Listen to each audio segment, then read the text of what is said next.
So, hello my dear student, how are you? Welcome to your beautiful channel Civis Physics Tutorial GM, the place where you learn the jackass things in the physics. Okay બેટા, chapter number 10 lecture number 6. આજે આપણે discussion કરવાના છીએ ન્યૂટનનો શાંતાનો નિયમ, સ્ટોક્સનો નિયમ અને terminal વેગ. બરાબર, ખૂબ જ ઇમ્પોર્ટન્ટ ટોપિક છે અને આના પરથી પણ બેટા ડાયરેક્ટલી આના ફોર્મ્યુલાઝ બેટા એવા સરસ મજાના છે કે ડાયરેક્ટલી એક્ઝામ્પલ્સ પણ આના પરથી પૂછાઈ શકે. બરાબર છે. ઓકે બેટા, તો ન્યૂટનનો શાંતાનો નિયમ જેને આપણે વિસ્કોસિટી કહીએ છીએ, શું કહીએ છીએ જેને આપણે? વિસ્કોસિટી. ઓકે, તો જોઈએ, લેટ સ્ટાર્ટ. વિસ્કોસિટી, બરાબર, સ્નિગ્ધતા. સ્નિગ્ધતા એ શું છે બેટા? અદરવાઇઝ શ્યાનતા એ શું છે? વિસ્કોસિટી શું છે બેટા? તો શ્યાનતા એ તરલનો એક એવો ગુણધર્મ છે કે જેમાંથી બે બાજુના પાસેના જેમાં તેની પાસેના સ્તરો વચ્ચેની સાપેક્ષ ગતિને અવરોધે છે. બે પાસેના સ્તરો હોય, સમજો કોઈ પણ પાણી હોય ને બેટા, નદી વહેતી હોય સમજો, અથવા શાંત નદી છે અથવા વહેતી નદી છે એવું સમજો. તો આ નદીનો નીચેનો કિનારો છે અને આ નદીનો ઉપરનો કિનારો છે. Is it clear? સમજજો ધ્યાનથી. અહીંયા શું થશે બેટા? આ લેયર છે, first, second, third, fourth, fifth અને સિક્સ. તો આ જે બે લેયર છે બેટા, એ બે લેયર વચ્ચે, આ પહેલું લેયર અને આ બીજું લેયર, એ બે લેયર વચ્ચે બેટા સાપેક્ષ ગતિનો અવરોધ થાય. એને આપણે શું કહીએ છીએ બેટા? શ્યાનતા કહીએ છીએ. એ તરલ ઘર્ષણ અથવા આંતરિક ઘર્ષણ છે. એટલે આનું કામ બેટા એક્ઝેક્ટ ઘર્ષણ બળ જેવું જ છે, પણ આ પાણીની અંદર લાગે. ક્યાં લાગે બેટા? પાણી અથવા વાયુમાં. પણ મેજોરિટી બેટા આપણે આ શ્યાનતા છે તે મેજોરિટી શેમાં જોવા મળે છે બેટા? મેજોરિટી શેમાં જોવા મળે છે બેટા? પ્રવાહીમાં જોવા મળશે. વાયુમાં પણ જોવા મળે, પણ મહત્તમ પ્રવાહીમાં જોવા મળશે. ઓકે, નાવ આંતરિક સ્પર્શીય બળ જે તરલના સ્તરો વચ્ચેની સાપેક્ષ ગતિનો અવરોધવાનો પ્રયત્ન કરે છે. બરાબર, સમજો. આંતરિક સ્પર્શીય બળો એટલે કે આ બે લેયર છે એને આંતરિક, આનું અને આનું આંતરિક સ્પર્શીય બળો, બરાબર, જે તરલના સ્તરો વચ્ચેની સાપેક્ષ ગતિને અવરોધવાનો પ્રયત્ન કરે છે. અવરોધવાનો એટલે it is one type of oppose કરે તમે. બરાબર, તો એને આપણે શ્યાનતા બળ કહીએ છીએ. એક સિમ્પલ એક્ઝામ્પલ બેટા, જો નદી હોય, શાંત નદીમાં બેટા જોરથી તમે આમ પંજો મારજો તો તમને શું લાગશે ખબર? પાણીએ તમારો અપોઝ કર્યો. જો હવામાં પંજો માર, હવામાં ઇઝીલી તું પંજો આવી રીતના પ્રેસ કરી શકે છે, પણ આ જ વસ્તુ તું પાણીમાં કરવા જઈશ તો પાણી તારા ઉપર ઉપરની દિશામાં એક ધક્કો મારે છે. Is it clear or not? મગજમાં ઘૂસે છે? તો એ આપણે શું કરે છે? લેયરને, અદરવાઇઝ પાણી આ દિશામાં વહે છે, એ જ દિશામાં તું ધક્કો મારીશ બેટા, તોય તને એવું ફીલ થશે કે પાણી અપોઝિટ ડિરેક્શનમાં તને એક ધક્કો મારે છે, એક ફીલ, અવરોધક બળ લગાડે છે. એ જ બળને આપણે શું કહીએ છીએ? શ્યાનતા કહીએ છીએ. શ્યાનતા, સ્નિગ્ધતા. Is it clear? જો અહીંયા તને 3 ઓબ્જેક્ટ બેટા બતાવેલા છે. એક છે હની એટલે મધ, ઓઇલ અને વોટર. જો બેટા વોટરની વાત કરીએ તો આ બંનેની કમ્પેરિઝનમાં આની સ્નિગ્ધતા ઓછી હોય છે, એટલે ગોળો ફટાક કરતો અંદર ચાલ્યો જશે. જો હની અને ઓઇલની વાત કર તો કોની સ્નિગ્ધતા વધારે છે? તો હનીની સ્નિગ્ધતા વધારે છે. કોના કરતા? ઓઇલ કરતા. ચેક કર, ઓઇલમાં ગોળો અહીંયા સુધી પહોંચે છે, જ્યારે હનીમાં અહીંયા આવીને સ્ટોપ થઈ જાય છે. Is it clear or not? મગજમાં ઘૂસે છે? સૌથી ઓછી સ્નિગ્ધતા કોની? વોટરની, એના પછી હનીની અને એના પછી ઓઇલની. બરાબર, અહીંયા 8 સેકન્ડમાં આવીને સ્ટોપ થઈ જાય છે. Okay, done? Yes sir, done. ચાલો, તો એના પછી આપણે જોવાનું છે ન્યૂટનનો શ્યાનતાનો નિયમ. તો ન્યૂટને શ્યાનતા માટે શું નિયમ આપ્યો સમજ બેટા. ન્યૂટને એવું કીધું કે ધારો કે આ એક બે લેયર આપણે કન્સિડર કરીએ. એક પહેલું લેયર જો સમજીએ, સપોઝ આ ફર્સ્ટ લેયર છે, ક્લિયર, અને આ સેકન્ડ લેયર છે એવું સમજ. બરાબર, ફર્સ્ટ લેયરનો વેગ v પ્લસ ડીવી છે અને સેકન્ડ લેયરનો વેગ v છે. સમજો બેટા, જે વેગ છે ને એ હંમેશા ઉપરની સપાટીનો વધારે હશે નીચેની સપાટી કરતાં. એટલે જેમ જેમ તમે નીચે આવશો તો બેટા આ સપાટી પર તમને વેગનું મૂલ્ય 0 જોવા મળશે. કેવું મળશે? 0. એટલે જેમ જેમ ઉપર જશો તેમ વેગ વધશે, એટલે મહત્તમ સપાટીનો વેગ વધારે હશે. બીજી વસ્તુ કે આ જે ક્રોસ સેક્શનલ એરિયા છે બેટા, એનું અહીંયાથી અંતર માની લે ધારો કે x છે, તો આ જે ક્રોસ સેક્શનલ છે એનું અહીંયાથી અંતર બેટા કેટલું થાય? x પ્લસ dx થાય. તો ન્યૂટને એવું કીધું કે આ બે સપાટી છે એ એકબીજા પર અવરોધક બળ લગાડે છે. આ બળ છે એ એરિયાના સમપ્રમાણમાં, અને આ જે બળ છે એ ડીવી અપોન ડીએક્સ એટલે કે અંતરની સાથે જે વેગમાં ફેરફાર થાય છે એના સમપ્રમાણમાં હોય છે. માટે આપણે આને આવું લખી શકીએ કે એફ ચલે છે એ dv upon dx with negative sign, કારણ કે બેટા વેગ આ દિશામાં છે, બળ આ દિશામાં લાગે છે.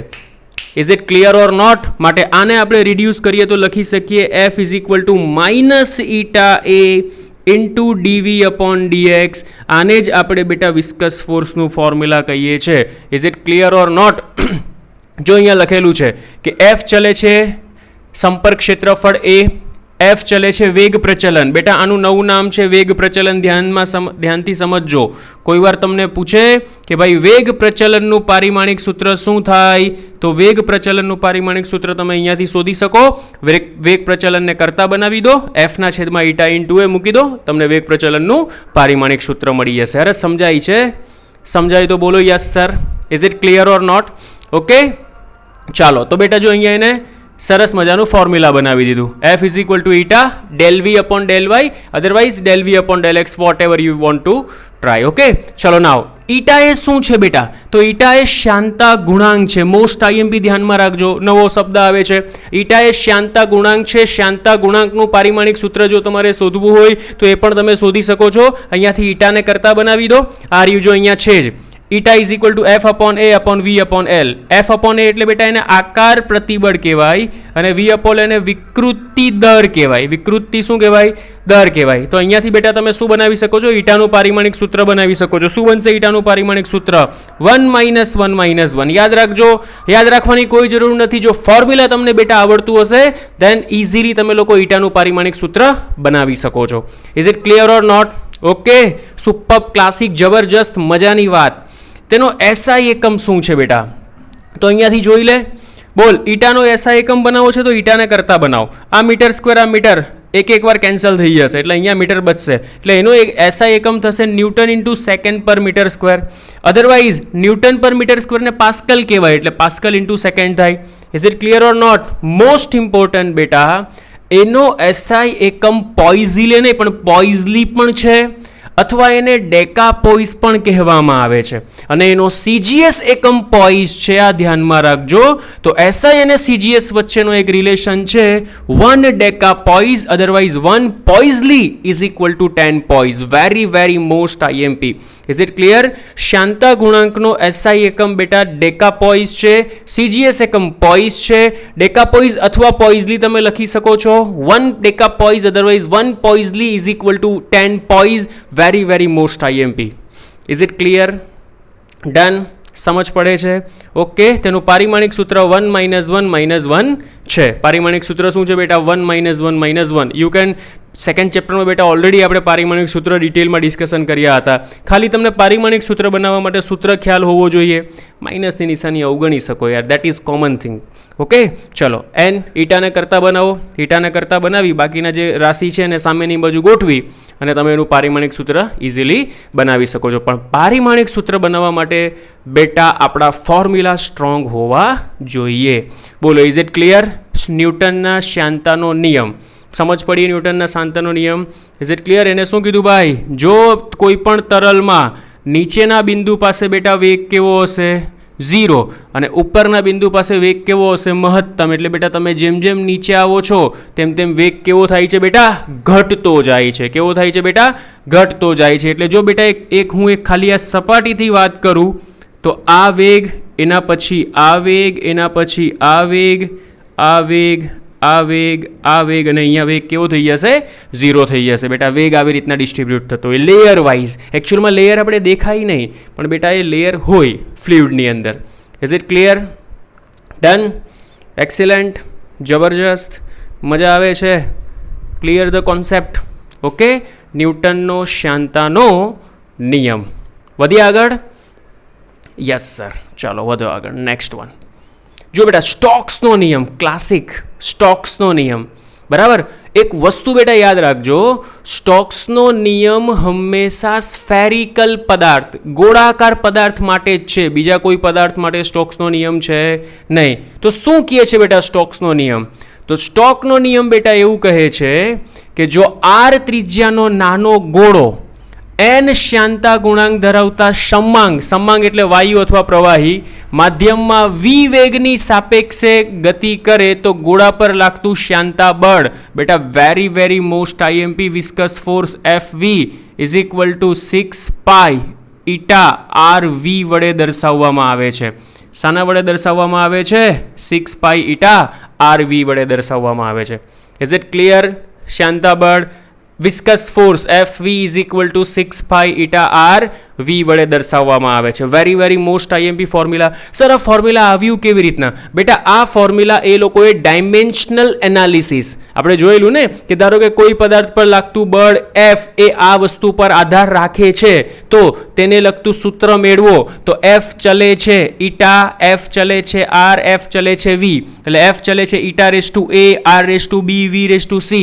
ચેપ્ટર નંબર 2 માં આપણે ડિસ્કશન કર્યું હતું. તો એ મેથડનો યુઝ કરીને આ લોકોએ બેટા આ ફોર્મ્યુલા મેળવેલું છે અને આ જે 6 પાઈ છે એ કોન્સ્ટન્ટ સ્ટોક્સ તરફથી મૂકવામાં આવેલો છે. કોના તરફથી મૂકવામાં આવેલો છે?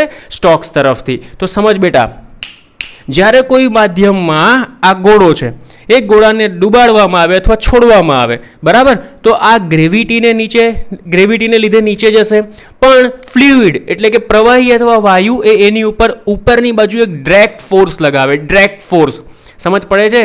એક વસ્તુ સમજો, વરસાદ પડે છે બરાબર, તો એકચ્યુઅલમાં બેટા વરસાદ પડે તો વરસાદના ટીપા ઉપરથી જ્યારે પડે ને ત્યારે એની સ્પીડ બહુ જ ખતરનાક હોય, પણ જે વાયુના અણુઓના લીધે એ એક ઉપરની બાજુ ડ્રેગ ફોર્સ લાગે છે અને એની સ્પીડ નીચે આવતા ધીમી થઈ જાય છે. બાકી ચાલુ વરસાદમાં તમે જો કોઈ વાર બહાર નીકળો ને ડ્રેગ એટલે હવાનો અવરોધ ન હોય બેટા તો ફટાફટ ટીપા તમારા માથે પડે એટલા જોરદાર લાગશે, તમે ઉડી જશો.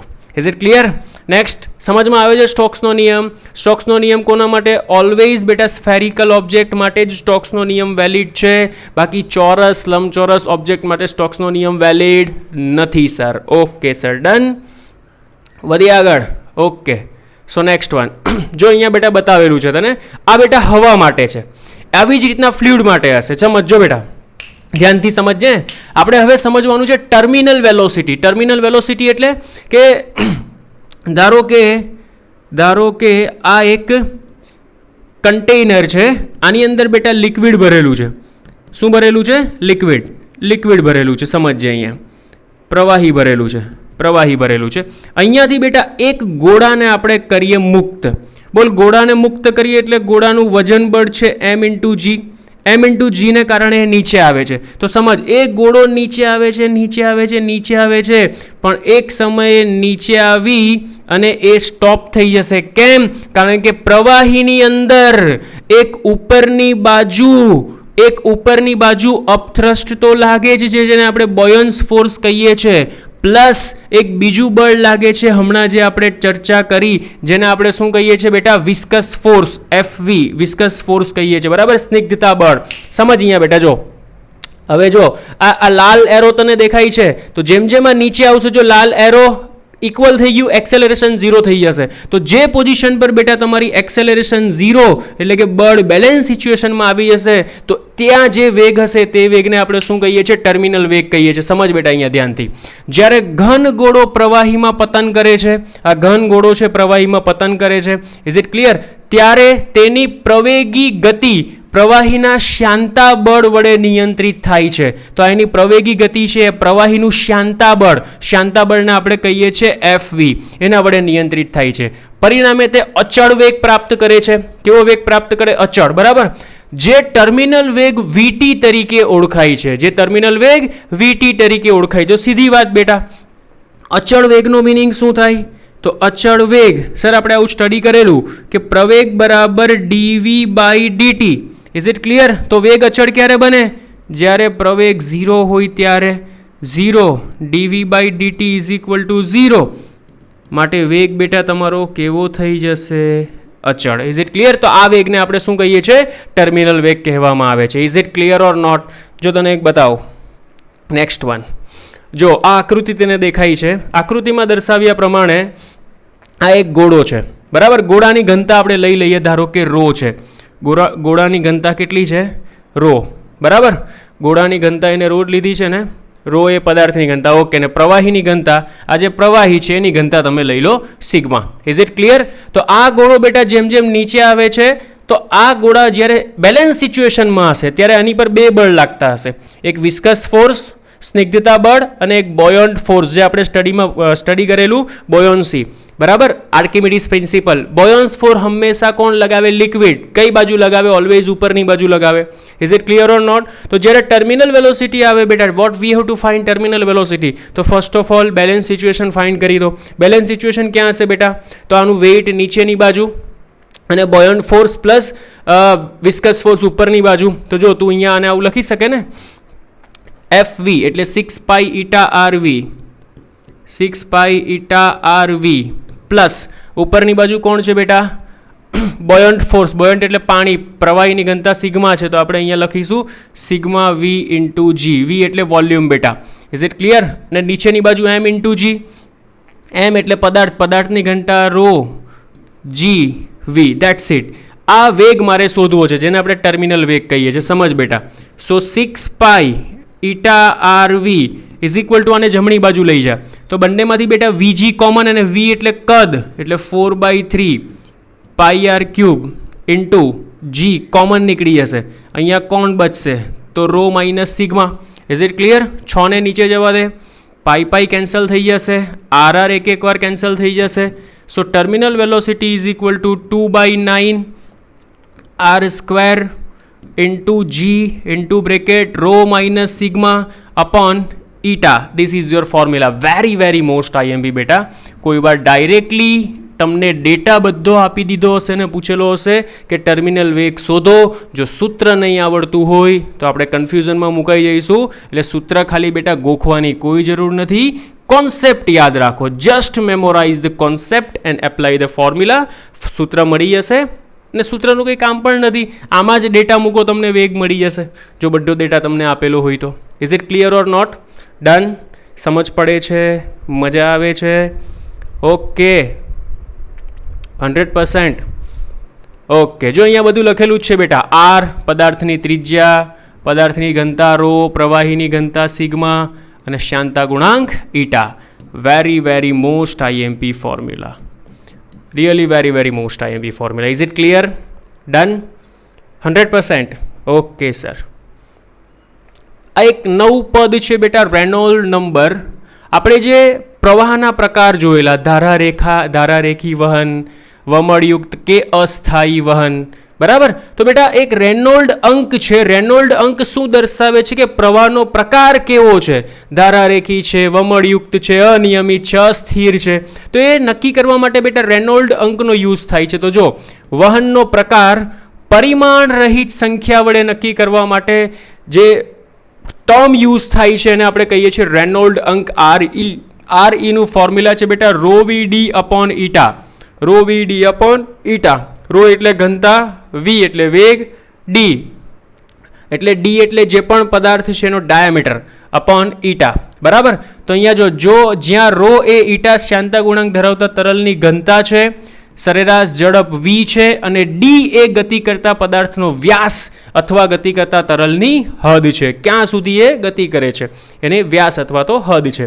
બરાબર? હવે જો સમજ બેટા, જો તારો RE નો આન્સર 1000 કરતાં ઓછો આવે તો ધારારેખી વહન અથવા રેખીય વહન, જો 2000 કરતાં વધારે આવે તો વમળયુક્ત વહન, અને જો 1000 અને 2000 ની વચ્ચે આવે તો અસ્થિર વહન છે. એવું બાય યુઝિંગ રેનોલ્ડ અંક આપણે નક્કી કરી શકીએ છીએ. Is it clear?